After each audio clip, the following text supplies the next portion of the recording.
गंगा के किनारे बसे एक छोटे से गांव में रोहित नाम का एक युवक रहता था।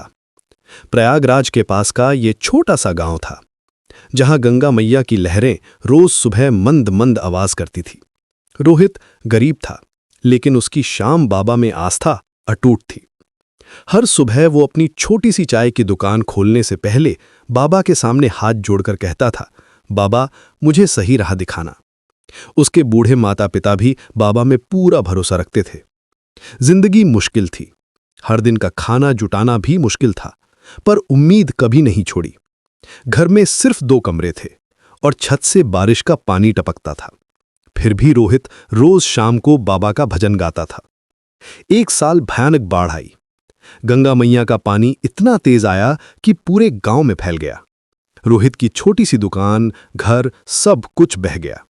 उसकी चाय की केतली, कुछ कप प्लेट, यहां तक कि बाबा की छोटी सी तस्वीर भी पानी में बह गई।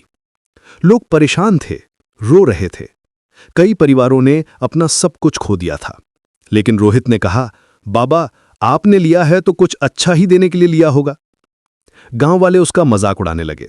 कोई कहता भक्ति से पेट नहीं भरता, कोई कहता अब भी बाबा बाबा कर रहा है। कुछ लोग तो यहां तक कहते थे कि रोहित का दिमाग खराब हो गया है। पर रोहित का विश्वास डगमगाया नहीं। दिन गुजरते गए। रोहित मजदूरी करके अपना और माँ बाप का पेट भरता था। एक दिन रात को उसे लगा कि बाबा उसे बुला रहे हैं। सपने में उसने देखा कि खाटू का मंदिर उसे इशारा कर रहा है। उसने फैसला किया, मैं पैदल खाटू जाऊंगा।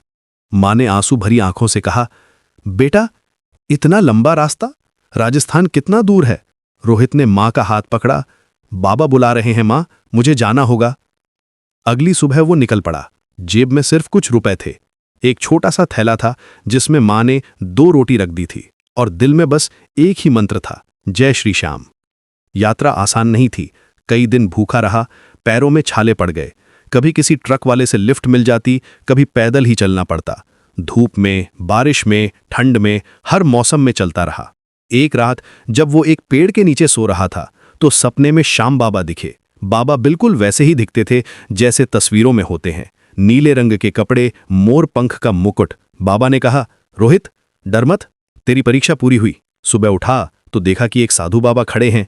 उन्होंने खाना दिया, कुछ पैसे भी दिए। वो साधु बाबा बिल्कुल वैसे ही लग रहे थे जैसे सपने में बाबा दिखे थे। रोहित समझ गया कि ये कोई और नहीं, खुद श्याम बाबा हैं। आखिरकार कई दिनों की मुश्किल यात्रा के बाद खाटू पहुंच गया। मंदिर देखकर उसकी आंखों में आंसू आ गए। मंदिर में जाकर बाबा के सामने खड़ा हुआ तो आंसू रुक नहीं रहे थे। उसने कहा, बाबा कुछ नहीं चाहिए, बस मेरे माँ बाप को सुख दे दो।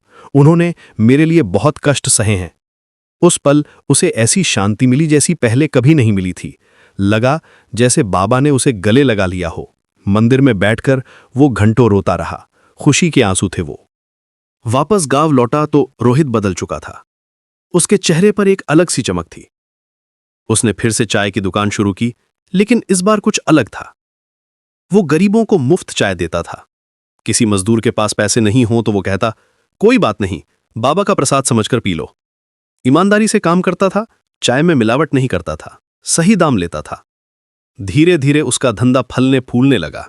लोग कहते, ये सब बाबा की कृपा है। रोहित मुस्कुराकर कहता, हां, सब बाबा की कृपा है। कुछ सालों में रोहित की छोटी सी दुकान एक अच्छा व्यापार बन गई। अब उसके पास